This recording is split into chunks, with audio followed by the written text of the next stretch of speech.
शिवतर तालुका सातारा येथील अनिल साबळे या शेतकऱ्याकडे गावठी चांद असलेला बोकड आहे। या बोकडाला परिसरातून मोठ्या प्रमाणामध्ये मागणी होत आहे। शिवतर येथील अनिल साबळे हे गेली 3 ते 4 वर्षांपासून घरगुती गावठी शेळ्या पाळण्याचे काम करत आहेत। त्यामध्ये तब्बल 1.5-2 वर्षाचा चांद असलेला बोकड त्यांनी सांभाळलेला असून येणाऱ्या बकरी ईदमुळे त्याला चांगल्या प्रमाणात मागणी होत असल्याचे या शेतकऱ्याने सांगितले आहे। तसेच बकरी ईद सणादिवशी नवस केलेल्या लोकांसाठी या बोकडाला मागणी होत आहे।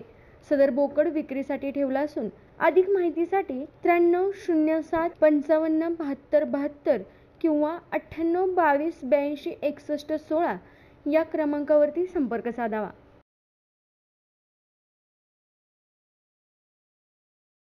आपल्या तालुक्यातील जिल्ह्यातील बातम्या सर्वप्रथम पाहण्यासाठी आजच सातारा न्यूजला YouTube चॅनलवर सबस्क्राइब करा, लाईक करा, शेअर करा आणि बेल आयकॉन प्रेस करायला विसरू नका।